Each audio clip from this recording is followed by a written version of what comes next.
कक्षा 10 का पाठ नंबर 4 करवाने जा रही हूँ। पाठ नंबर 4 जिसका शीर्षक है एक प्रश्न 4 उत्तर। मीन्स एक ही प्रश्न के 4 अलग अलग उत्तर दिए गए हैं और वो कैसे दिए गए हैं। यह पाठ या इस पाठ के लेखक श्री प्रकाश जी हैं। श्री प्रकाश जी का जन्म सन 1890 ईस्वी में हुआ।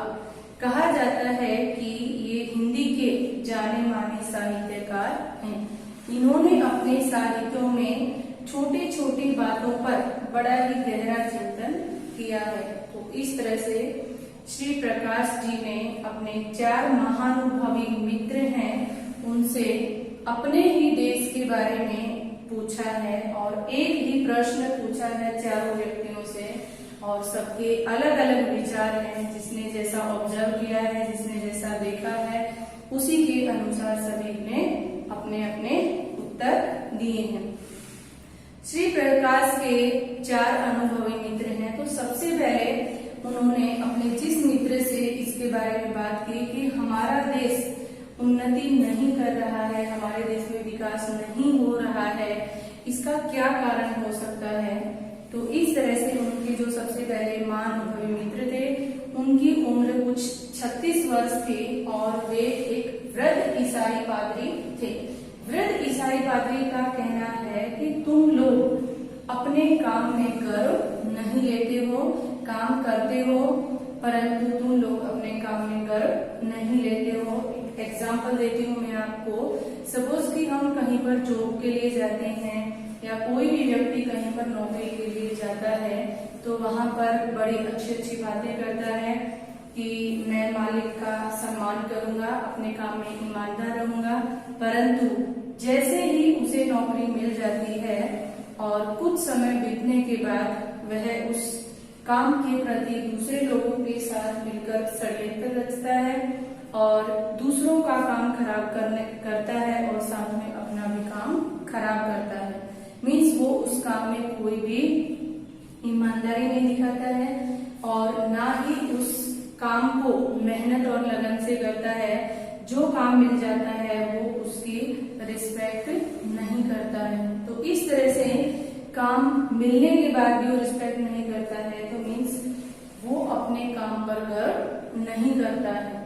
तो इस तरह से वृद्ध ईसाई पादरी का कहना है कि तुम लोग अपने काम में गर्व नहीं लेते हो या ईमानदारी से काम नहीं करते हो, जबकि दूसरे देशों में लोग जो काम मिल जाता है उसे बड़ी ईमानदारी, मेहनत और लगन से करते हैं। अब है श्री प्रकाश जी के दूसरे मित्र हैं महानुभवी जो एक वृद्ध सरकारी कर्मचारी हैं जिनका 30 साल से बड़ा ही अच्छा एक्सपीरियंस है। तो उनका मानना क्या है कि देश में जो है विकास क्यों नहीं हो रहा है। उनका मानना है कि तुम लोग अपने काम की जिम्मेदारी नहीं समझते हो। जिम्मेदारी समझना मीन्स रिस्पॉन्सिबिलिटी समझना। किस तरह से, एक एग्जाम्पल है, सपोज कि आपको किसी ने इनवाइट किया, ठीक है, और आपको वहां खाने पे जाना है, कहीं से इनविटेशन आया है तो आप जाते ही हो। शादी में सपोज कि शाम 7 बजे का टाइम दिया है तो आप वहां पर 8 o'clock के आसपास में या 8 बजे के आसपास में खाने पे जाते हो। क्यों? क्योंकि आप विश्वास नहीं करते हो, आप ये सोचते हो कि खाने का समय भले उन्होंने 7 बजे लिखा लेकिन 7 बजे वहां पर खाना लगा हुआ नहीं मिलेगा तो आप वहां पर 8 बजे जाते हो। या फिर जिसने हमें बुलाया है वो ऐसा सोचते हैं कि मेहमान सही समय पर नहीं आएगा, वह जो समय दिया है उस पर नहीं पहुंचेगा तो वो भी अपने काम में उतने सही नहीं होते हैं या वो भी टाइम के उतने पाबंद नहीं होते हैं। तो उनका मानना है कि तुम लोग अपनी जिम्मेदारी नहीं समझते हो। धोबी है, नाई है, कोई भी व्यक्ति को, छोटे से छोटे को लेकर बड़े से बड़े व्यक्ति तक, कोई भी व्यक्ति जो है काम की जिम्मेदारी सही से नहीं समझता। यदि तुम अपने काम की जिम्मेदारी सही से समझोगे तो तुम जो है अपना काम सही से कर पाओगे या आपका देश तरक्की कर पाएगा। आप कहीं पर जो है ट्रेवलिंग कर रहे हो, यात्रा कर रहे हो, आपको ये लगता है पता नहीं मुझे टिकट मिलेगी या सही सीट मिलेगी मिलेगी या नहीं मिलेगी। तो इस तरह से आपके मन में एक डर रहता है और इस तरह से काफी लोग ऐसे हैं जो अपनी जिम्मेदारी नहीं समझते हैं। फिर उसी प्रश्न का उत्तर एक अनुभवी स्त्री है जो कि कहती है, उनका 7 से 8 साल का एक्सपीरियंस है अपने ही देश में। उनका मानना है कि तुम लोग बड़े आलसी हो, इसलिए तुम्हारे देश में विकास नहीं हो रहा है। तुम लोग जो है परिश्रम नहीं करना चाहते हो। कुछ लोगों का मानना है कि परिश्रम तो वो लोग करेंगे या मेहनत तो वो लोग करेंगे जिनके पास खाने को नहीं है या पेट भरने के लिए 2 टाइम की रोजी रोटी नहीं है। तो उनका मानना, अगर सभी लोग देश के ये समझेंगे कि मेहनत सिर्फ वही करेंगे जिनको जरूरत है, तो इस तरह से हमारा देश और भी ज्यादा अवनति की ओर चला जाएगा। अगर हमारे देश के जो विशेष हैं, जो महान पुरुष हैं, वही ऐसा सोचेंगे तो देश में तरक्की नहीं होगी। तो उनका मानना सही है कि तुम लोग बड़े आलसी हो। यदि हम आलस को छोड़ दें, परिश्रम करने लग जाएं, तो देश जो है दिन दुगनी और रात चुगनी करने लगेगा और हमारे देश का विकास होगा, हमारे देश की उन्नति होगी, हमारे देश की प्रगति होगी। तो उनका मानना सही है कि तुम लोग बड़े आलसी हो। तो हमें आलस छोड़कर परिश्रम करना चाहिए, हमारा काम समय पर करना चाहिए। इस तरह से ही हमारा देश विकसित हो सकता है।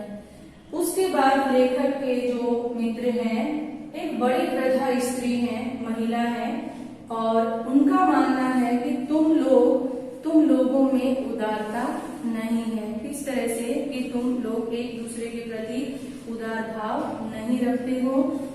यदि आपको बहुत ज्यादा किसी सब्जेक्ट रिलेटेड ज्ञान है और आपसे कोई व्यक्ति पूछता है उस चीज के बारे में, या आपकी कोई बहुत बड़ी ऊंची पोस्ट है और उसी पोस्ट वाला व्यक्ति से कोई दूसरा व्यक्ति एक्सपीरियंस देखकर और उससे कुछ नॉलेज लेना चाहता है, तो वो अपना ज्ञान दूसरों को नहीं बांटना चाहता है। क्यों? क्योंकि वो ये समझता है कि यदि मैंने अपनी नॉलेज शेयर किया, मैंने अपना ज्ञान किसी के साथ शेयर किया, तो शायद वो मेरी जगह ले लेगा। तो इस तरह से वृद्धा स्त्री का मानना है कि तुम लोग किसी दूसरे व्यक्ति को या जो आपसे भी अच्छा कर सकता है उसे आगे नहीं आने देते हो या उसे आगे आने का मौका नहीं मिलने देते हो। तो इस तरह से भी काफी लोग पीछे रह जाते हैं। इसके अलावा ऐसे हमारे देश के बहुत सारे वैज्ञानिक थे जिनके ज्ञान को नहीं पहचाना या जिनको आगे आने का मौका नहीं मिला। तो ऐसे बहुत सारे लोग हैं जो अपना ज्ञान साथ में लेके मर गए और उनकी जो औषधियां थी और दूसरी जो चीजें थे वो भी लुप्त हो गई। तो इस तरह से इन चारों ही जो अनुभवी व्यक्ति थे, जो 4 अनुभवी मित्र थे, इन चारों ने एक ही प्रश्न का अलग अलग किस तरह से उत्तर दिया। पहले अनुभवी का मानना था कि तुम लोग अपने काम में डर नहीं लेते हो। तो ये बात सच है कि जब भी हम कहीं नौकरी पे जाते हैं वहां पर ईमानदारी से काम नहीं करते। यदि हम ईमानदारी से काम करेंगे तो हमें अपने आप ही अपने आप पर गर्व होगा। दूसरे मित्र का मानना है कि तुम लोग जिम्मेदारी नहीं समझते। तो हमें जो है हमेशा अपने काम के प्रति जिम्मेदार होना चाहिए, कभी अपने काम को नहीं छोड़ना चाहिए और जितना भी काम लिया है उस कार्य को पूरा करना चाहिए। उसके अलावा जो तीसरे मित्र थे उनका मानना है कि तुम लोग बड़े आलसी हो। तो आलस जो है इंसान की सबसे बड़ी कमजोरी है, हमें आलसी नहीं होना चाहिए। अगर हम आलस छोड़कर परिश्रम करेंगे, मेहनत करेंगे तो हम और भी अधिक तरक्की करेंगे। और जो उनके चौथे मित्र थे, एक वृद्ध स्त्री थी, उनका मानना है कि तुम लोगों में उदारता नहीं है। यदि आपके अंदर ज्ञान है तो अपना ज्ञान जो है दूसरों को बांटो। यदि आप अपना ज्ञान दूसरों को बांटोगे तो आपका ज्ञान और भी बढ़ेगा। और यदि किसी दूसरे व्यक्ति को आपसे अधिक ज्ञान है तो उसे आगे आने का मौका दीजिए। उससे जो है हमारा देश और भी अधिक विकासशील बनेगा। तो इस तरह से 4 अनुभवी मित्रों की बात सुनने के बाद लेखक का मानना है कि ये सब चीजें सुनकर उन्हें ऐसे लगता है कि हाँ, मैं समझ गया हूँ। चारों प्रश्न चारों व्यक्तियों के अनुभव से ये पता चलता है कि हमारे देश में लोग अपने अधिकारों और कर्तव्यों को भूल गए हैं। यदि वे अपने अधिकारों और कर्तव्यों को याद नहीं रखेंगे तो हमारा देश कैसे तरक्की करेगा।